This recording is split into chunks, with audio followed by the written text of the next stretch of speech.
Ki yaylech begeit Salmovas lo iro Gam ki yaylech begeit Salmovas lo iro lo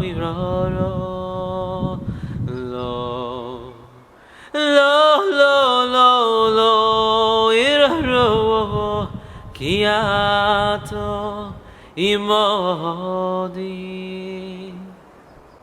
My holy friends, I'm here by the grave of Rabbi Yosef Saragosi, the holy tzaddik, a couple hundred years ago who lived in Sfat. There's other videos you can see about him where I speak about his life and the holy deeds. Here we're going to speak about Avas Yisrael. We're going to speak a little bit and bring a little bit from Rav Shlomo Carlebach.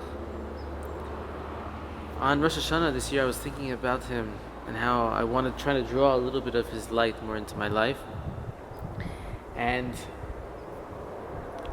a lot of people wonder, where did he get this spark that enabled him to have so much Avas Yisrael, love of the Jewish people? Where did it come from? Was it from his years in Lakewood?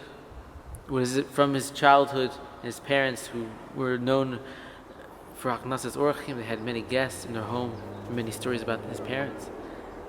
Was it from his time with the Lubavitch Rebbe? Or was it one lesson that someone taught him in his life that enabled him to have this Avos Yisrael? And I think about my own life,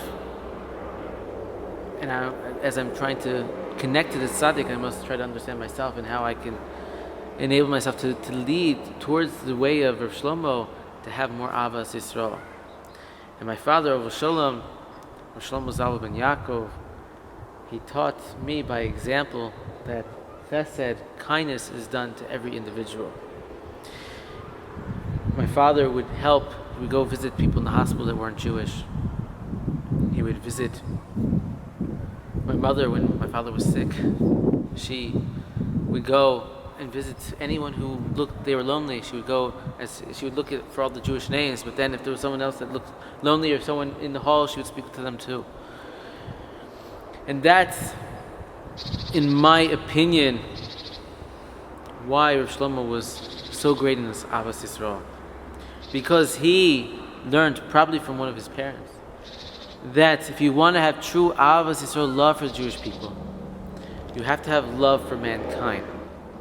Because if you put a wall somewhere in between, in that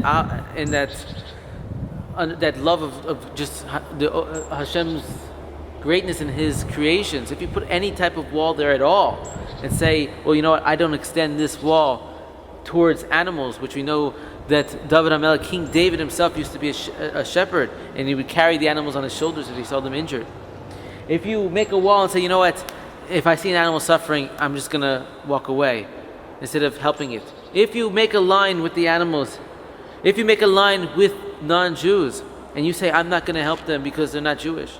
If you make a line like this, even though we have to, the true essence of the mitzvah is Avas Yisrael, to love the Jewish nation, to help each other. There's so many Jews to help out, it's endless. Why do you need to go and help out the other nations? But if you make that line in your mind where you can think that I don't help over here and I only help here, then you can't have complete Avas Yisrael with the Jewish people. You're not going to help all the Jewish people. You're only going to help certain people that you like, certain sections in Judaism. You're not going to go and be complete. So if you draw a line somewhere when it comes to Hashem's creations that you're not willing to help, that you don't have an appreciation for the fact that Hashem brings this light and still enables this person to exist, maybe even just to serve the Jewish people, but he still is in existence. He's not necessarily a Selam Elakim, but like the Jewish people, but there still is some light. If you make that distinction, then in some way you're also making the distinction within the Jewish people, because naturally you're not going to be complete in it. And that's something very interesting. And I'm telling you, I'm not telling you to go out there and find those non-Jews to help them. But the story is this: with Shlomo Carlebach, when he went into a room when he went into a jail, he used to visit the jail cells and find the people that were incarcerated because they were they're the loneliest people in the world. He one time went into a place in Israel, and he was making a concert. So when he came there, he saw the whole auditorium was filled with all the Jews. So he went to the head person. He said, "What's going on here? I'm making a concert for all the people here." He says, "You want the Arabs? You want them to come to the concert too?" And he says, "Yes." He says, "Well, you get them." So here Shlomo is going from cell to cell. Please, come to my concert. Come to my concert. They're like, "What are you crazy?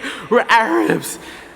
He brings in the person who went and Nebuch, you don't even want to know what they did. They blew up a supermarket. He takes him, he brings him, he sits him in the front row. And he asks him, he says, "I'm going to tell stories here and I want you to translate them into Arabic so everyone understands." Now this is unheard of. It doesn't make any sense to you, a person like you and me. But it's not about the fact that that day people's lives were changed in both Judaism and the Arab sects. It wasn't that these people's lives were changed and they had a new perspective. It wasn't about that necessarily. It was about Rav Shlomo's heart. And his heart could only be complete if he understood that in order to properly give to the world, you can't see things in black and white. You have to just be giving.